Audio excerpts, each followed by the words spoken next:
సాగదీశారు. ఆ తర్వాత తప్పదనుకున్నారో లేక లీడర్ల ఒత్తిడి తట్టుకోలేకో సస్పెన్స్ కు తెరదించుతూ 11 కార్పొరేషన్లకు పోస్టులను ప్రకటించారు. అయితే నామినేటెడ్ పోస్టుల్లో ఇతర పార్టీల నుంచి వచ్చిన వారికే పెద్దపీట వేశారని అధికార కాంగ్రెస్ లో రచ్చ స్టార్ట్ అయింది. పక్క పార్టీల నుంచి వచ్చిన వారికి పెద్ద పదవులు కట్టబెట్టి కట్టర్ కాంగ్రెస్ లీడర్లకు చిన్న పోస్టులు ఇస్తారా అంటూ ఆవేదన వ్యక్తం చేస్తున్నారు.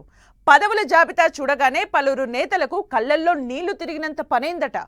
తమను అవమానపరిచారని ముఖ్య నేతల దగ్గర నిట్టూరుస్తున్నారట. కార్పొరేషన్ పదవుల విషయంలో కాంగ్రెస్ లో జరుగుతున్న చర్చ ఏంటి? నేతలు అంతలా ఆవేదన చెందడానికి రీజన్ ఏమై ఉంటుంది?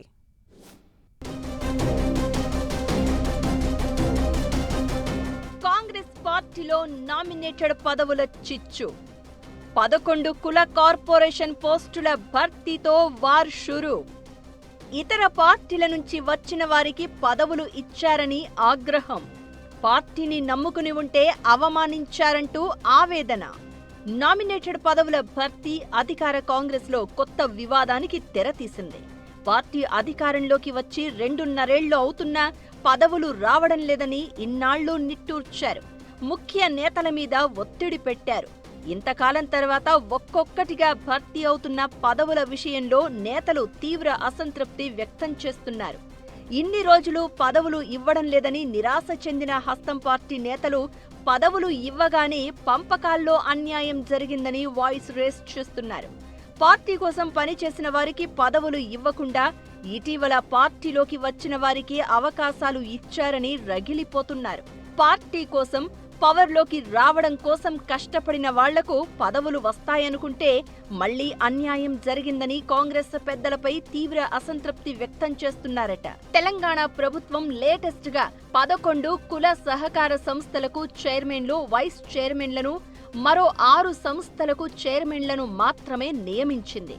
అయితే పదవుల కోసం 2.5 ఎదురు చూస్తున్న తమకు పదవులు దక్కకపోవడంతో పలువురు నేతలు గాంధీ భవన్ లో పిసిసి చీఫ్ మహేష్ గౌడ్ను కలిసి తమ ఆవేదన వ్యక్తం చేశారు. పార్టీలో దశాబ్దాలుగా పనిచేసిన వారిని గుర్తించకుండా వేరే పార్టీ నుంచి వచ్చిన వారికి పదవులు ఇవ్వడమేంటని ప్రశ్నించారు.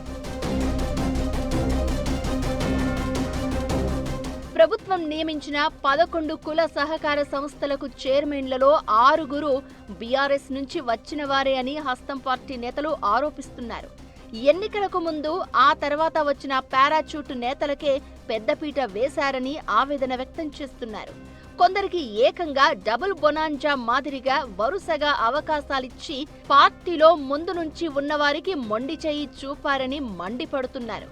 లేటెస్ట్ గా పదవులు పొందిన వారిలో కమ్మ కార్పొరేషన్ చైర్మన్ బండి రమేష్, తెలంగాణ గొర్రెలు మేకల అభివృద్ధి సహకార సమాఖ్య limited corporation chairman Saritha Tirupatayya just ఎన్నికలకు ముందు పార్టీలో చేరి అసెంబ్లీ ఎన్నికల్లో టికెట్ దక్కించుకుని ఓటమి పాలయ్యారు. వారికే మళ్లీ ఇప్పుడు కార్పొరేషన్ పదవులు కట్టబెట్టడం ఎంతవరకు భావ్యమని ఫైర్ అవుతున్నారు. అలానే ఇతర పార్టీల నుంచి వచ్చిన వారిలో Munnuru Kapu corporation chairman Bomma Sriram, Yadava corporation chairman Raghuram Yadav, Brahmana corporation chairman Basavaraju Srinivas, Kallugeetha corporation chairman Chandrashekar Goud, Boya corporation chairman Gattu Thimmappa ఉన్నారు. వీరి నియామకంపై కట్టర్ కాంగ్రెస్ కార్యకర్తల్లో తీవ్ర అసంతృప్తి వ్యక్తమవుతోంది. పారాచూట్ నేతలు ఇతర పార్టీల నుంచి వచ్చిన వారికే ఇలా పెద్దపీట వేయడంపై కాంగ్రెస్ నేతలు గుర్రుగా ఉన్నారు.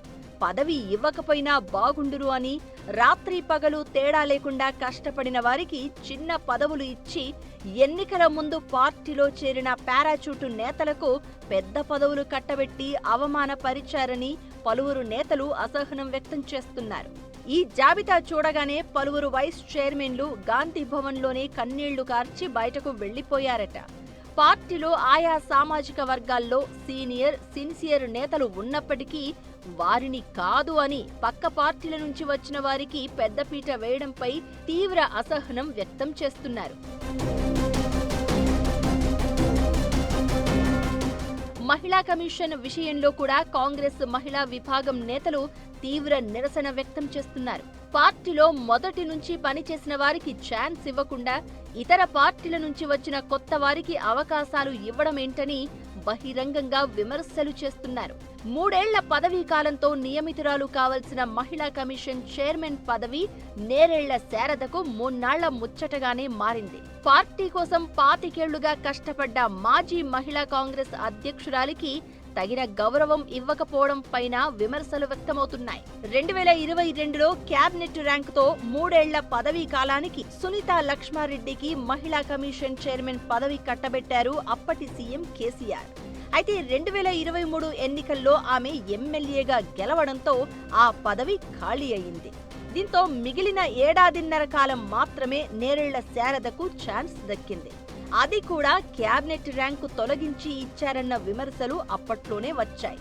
దీంతో ఆమెకు రెన్యువల్ చేస్తారని నేరేళ్ల శారదతో పాటు కాంగ్రెస్ నేతలంతా భావించారు.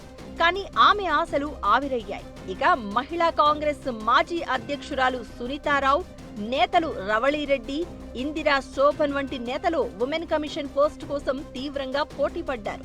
కానీ వీరెవ్వరికీ ఛాన్స్ దక్కకపోగా బీఆర్ఎస్ నుంచి వచ్చిన జీహెచ్ఎంసీ మాజీ మేయర్ గద్వాల విజయలక్ష్మికి మహిళా కమిషన్ చైర్మన్ పోస్ట్ ఇవ్వడంపై మండిపడుతున్నారు. ఈ విషయంలో నేతలు పీసీసీ చీఫ్ మహేష్ కుమార్ను కలిసి జరిగిన అన్యాయాన్ని ప్రస్తావించారట.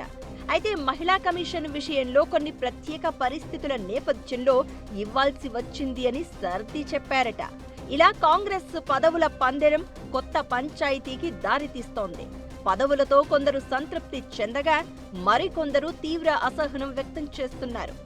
ఒరిజినల్ కాంగ్రెస్ నేతలకే నామినేటెడ్ పోస్టులు ఇవ్వాలన్న డిమాండును బలంగా వినిపిస్తున్నారు. భవిష్యత్తులో అసంతృప్తి వ్యక్తం కాకుండా హస్తం పార్టీ పెద్దలు ఎలాంటి జాగ్రత్తలు తీసుకుంటారో చూడాలి మరి.